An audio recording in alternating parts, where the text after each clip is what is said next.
Hello दोस्तों, पिछले video में हमने बात करी थी मनी डिपॉजिट के बारे में और कमोडिटी डिपॉजिट के बारे में कि जब हम किसी मनी को डिपॉजिट करते हैं तो और या किसी कमोडिटी को डिपॉजिट करते हैं, इन दोनों में क्या फ़र्क होता है। अब हम बात करेंगे मनी सब्स्टिट्यूट्स के बारे में और गोल्ड सर्टिफिकेट्स के बारे में। जैसा कि अभी तक हमने देखा कि डिपॉजिट बैंकिंग के अंदर जब किसी इंसान को कोई चीज़ दूसरे से ख़रीदनी होती थी तो वो पहले जाएगा बैंक और वहाँ पे अपनी रसीद पेश करके फिर उसके बदले में अपना गोल्ड या सिल्वर वहाँ से निकाल के फिर उस गोल्ड और सिल्वर को जिस पर्सन से उसे कुछ सामान खरीदना है उसको पेमेंट उससे कर सकता था। तो डिपॉजिट बैंकिंग के आने के बाद से ये एक काम करने के तरीके में एक फ़र्क ये आया। तो वक्त बीतने के साथ साथ ऐसा हुआ कि एक या कुछ चंद डिपॉजिट बैंक वो काफ़ी पॉपुलर हो गए, अपनी ऑनेस्टी और ईमानदारी की वजह से वो काफ़ी पॉपुलर हो गए। तो ऐसे हालात में काम करने के तरीके में एक फ़र्क और आया कि जिसमें बजाय इसके कि एक इंसान अपना गोल्ड वापस निकाल के उसको दूसरे पर्सन को दे कुछ खरीदने के लिए, वो जो उस वेयरहाउस की या उस बैंकिंग डिपॉजिट बैंकिंग की जो रसीद थी डायरेक्टली वो रसीद ही उस पर्सन को ट्रांसफ़र होने लगी।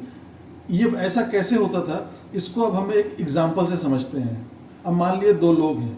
एक कॉन्ट्रैक्टर है जो कि घर बनाने का काम करता है और दूसरा जो है वो एक बिजनेसमैन है।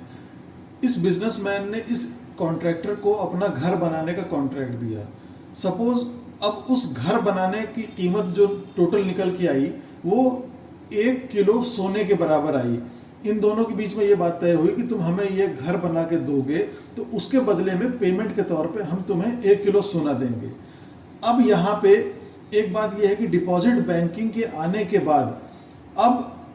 कई लोगों ने अपना सोना चांदी जो है वो बैंक के अंदर एज ए डिपॉजिट रखना शुरू किया। तो सपोज इन दोनों लोगों का, इस कॉन्ट्रैक्टर का और इस बिजनेसमैन का, इन दोनों का अकाउंट भी उसी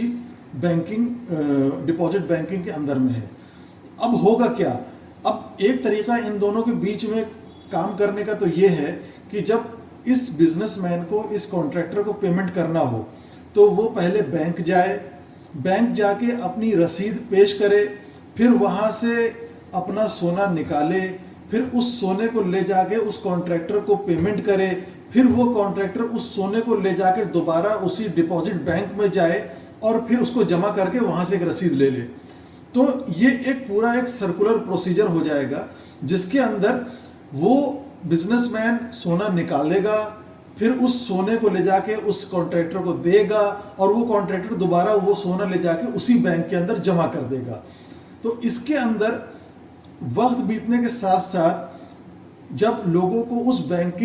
डिपॉजिट बैंकिंग सिस्टम के ऊपर भरोसा होगा तो उसमें एक नया डेवलपमेंट आएगा और वो डेवलपमेंट ये होगा कि बजाय इसके कि गोल्ड एक आदमी के हाथ से निकल के दूसरे आदमी के हाथ होते हुए दोबारा उसी बैंक में चला जाए, होगा ये कि वो जो रसीद है एग्जैक्टली वही रसीद जो है एक हाथ से दूसरे हाथ में ट्रांसफ़र होगी।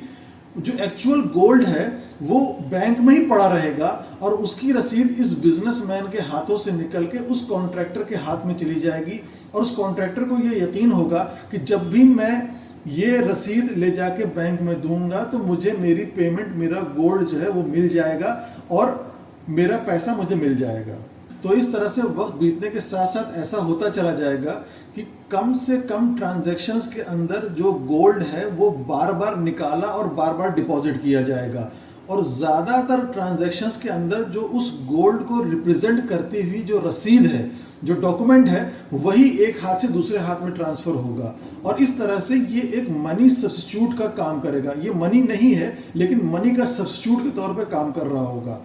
तो जो ये रसीद जो थी, जो डॉक्यूमेंट था, ये चूंकि अपने बैकएंड पे गोल्ड को रिप्रेजेंट कर रहा है, एक्चुअल गोल्ड को रिप्रेजेंट कर रहा है, इसको बैंक में जमा करने पर आदमी अपना जो रियल गोल्ड है उसको हासिल कर सकता था। तो इस वजह से ये जो डॉक्यूमेंट है ये गोल्ड सर्टिफिकेट भी कहलाया जाता था। तो इस वीडियो में हमें बात करनी थी कि कैसे डिपॉजिट बैंकिंग के वजूद में आने से और लोगों के अपने गोल्ड और सिल्वर को इन बैंक में डिपॉजिट करने की वजह से कैसे उनके ट्रांजैक्शंस के नेचर में फ़र्क आया, कैसे लेन देन में फ़र्क आया, जिसके नतीजे में मनी सब्स्टिट्यूट्स का डेवलपमेंट हुआ। नेक्स्ट वीडियो में अब हम बात करेंगे डिपॉजिट बैंकिंग और लोन बैंकिंग के बीच में कुछ और डिफरेंसेस के बारे में। शुक्रिया।